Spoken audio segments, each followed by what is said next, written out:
ایک گنہگار گناہ کر رہا تھا تو قریب سے ایک نیک آدمی گزرا تو یہ گنہگار بہت ہی شرمندہ ہوا کہ اتنے بڑے بزرگ نے مجھے گناہ کرتے دیکھ لیا ہے، بہت ہی شرمندہ ہوا۔ یہ دیکھ کر اللہ والے نے کہا، او نادان، میں نے تجھے گناہ کرتے صرف ایک مرتبہ دیکھا ہے اور تو مجھ سے اتنا شرما رہا ہے، اتنی شرم کر رہا ہے۔ او نادان، تو اس رب سے شرم کیوں نہیں کرتا جو ہر وقت تجھے دیکھ رہا ہے؟ بلی کی یہ خوبی ہوتی ہے کہ وہ پخانہ کرنے کے لیے پاک جگہ تلاش کرتی ہے اور پھر اس پہ مٹی بھی ڈال دیتی، کیونکہ وہ یہ پسند نہیں کرتی کہ کوئی بھی اس کی غلاظت دیکھے۔ اے انسان، تو کیسے برداشت کر لیتا ہے کہ تیرے گناہوں کی غلاظت پہ کسی کی نظر پڑے؟ تجھے بھی چاہیے کہ اس غلاظت پہ توبہ کا پردہ ڈال۔ تو دیکھتا نہیں ہے جب بھاگا ہوا غلام واپس آ جاتا ہے اپنے مالک کی طرف تو مہربان آقا اسے قید کرنے کی ضرورت محسوس نہیں کرتا۔ اسی طرح اگر تو بھی توبہ کر کے اللہ کی بارگاہ میں آ جائے تو تیرا بھی کام بن جائے گا۔ آج عمل کا حساب کر لے، کل جب اعمال نامہ کھول دیا جائے گا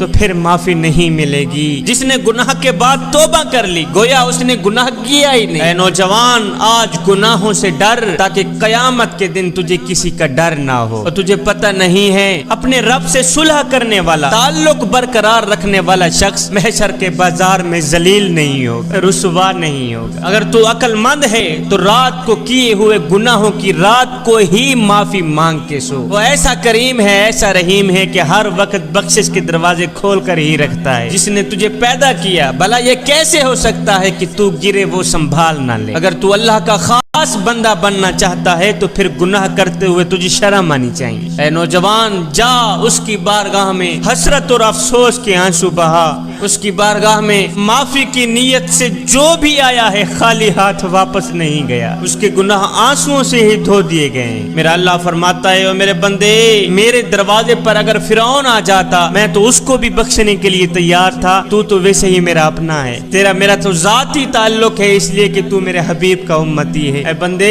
ایک بار تو میری چوکھٹ پہ آ کر تو دیکھ، ایک بار اپنا دامن پھیلا کر تو دیکھ، ایک بار آنکھوں سے آنسو بہا کر تو دیکھ، اور تیری آنکھوں سے نکلا آنسو زمین پہ بعد میں جائے گا، میں تیری بخشش پہلے فرما دوں گا، تیرے ساتھ میری صلح پہلے ہو جائے۔ بندہ جتنا بھی گنہگار ہو، جتنا بھی بدکار ہو، سیاکار ہو، خطا کار، ڈوبا ہوا ذلت میں ہو، اگر ایک مرتبہ وہ توبہ کر لے، توبہ کرنے کے بعد وہ گنہگار شخص ایسے ہو جاتا ہے جیسے اس نے گناہ کیا ہی نہ ہو، اس طرح پاک ہو جاتا ہے، صاف ہو جاتا ہے۔ اللہ کے ولی حضرت بایزید بسطامی کے شہر بسطام میں کسی کنجری نے آ کے ڈیرا ڈال دیا، کسی طوائف نے آ کے ڈیرا ڈال دیا۔ وہ ناچتی تھی، گاتی تھی، اس نے جوانوں کی زندگی برباد کر رکھی۔ یہ خبر چلتے چلتے حضرت بایزید بسطامی تک گئی۔ کسی نے کہا، حضرت آپ اللہ کے ولی ہیں، آپ کے شہر بسطام میں کسی طوائف نے آ کے ڈیرا ڈال دیا ہے، وہ ناچتی ہے، گاتی ہے، اس نے جوانوں کی زندگی برباد کر رکھی ہے اور آپ خاموش ہو کے بیٹھے۔ حامیہ وہ کیا کرتی ہے؟ کہا ساری رات جوانوں کو اپنے پاس رکھتی ہے، ان کی خواہش پوری کراتی ہے اور پیسے لیتی۔ کہا پھر اس طرح کرو، اس طوائف کے پاس جاؤ، اسے کہو کہ بابا جی کے لیے بھی تیرے پاس کچھ وقت ہے۔ ایک شخص گیا اس طوائف کے پاس، ناچنے والے کے پاس، کہا وہ جو بڈھا بابا نہیں ہے، سفید داڑھی والا بابا، وہ کہتا ہے میرے لیے بھی کچھ تیرے پاس وقت ہے؟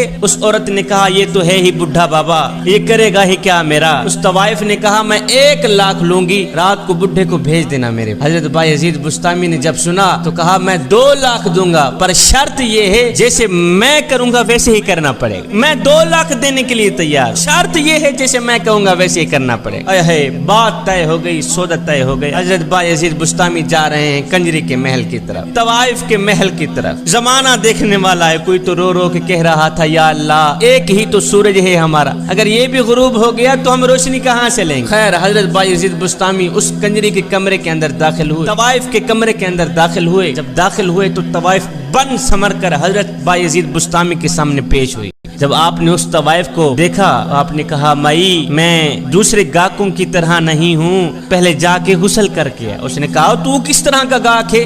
اور پہلے بھی تو گاہک آتے ہیں وہ کہتے ہیں جا کے میک اپ کر کے آ، اور تو واحد گاہک ہے جو کہتا ہے جا کے غسل کر کے آ۔ آپ نے فرمایا میں نے کہا تھا نا 2 لاکھ دوں گا، پر شرط یہی ہے جیسے میں کہوں گا ویسے ہی کرنا پڑے۔ یہ طوائف گئی غسل کر کے، آپ نے فرمایا اب جا کے وضو بھی کر کے۔ طوائف گئی اب وضو بھی کر کے، جب وضو کر کے آئی تو آپ نے فرمایا مائی اب جس طرح میں کروں گا بس ویسے ہی کرتی چلی جانا۔ حضرت بایزید بستامی نے مصلی بچھایا، پیچھے اس طوائف کو کھڑایا، آپ نے 2 رکعت نماز نفل کی نہیں، اس طوائف نے بھی 2 رکعت نماز نفل کی نہیں تھے۔ آپ قیام میں کھڑے ہوئے، وہ طوائف بھی قیام میں کھڑی ہوئی، آپ رکوع میں گئے، وہ طوائف بھی رکوع میں گئی، آپ سجدے میں گئے، وہ طوائف بھی سجدے میں گئی۔ جب آپ سجدے میں گئے تو آپ چیخ کر کہنے لگے، رو کر کہنے لگے، او میرے کریم رب، تیری اس بندی کو یہاں تک لے کے آنا میرا کام تھا، آگے اس کی قسمت جگانا تیرا ہی کام ہے۔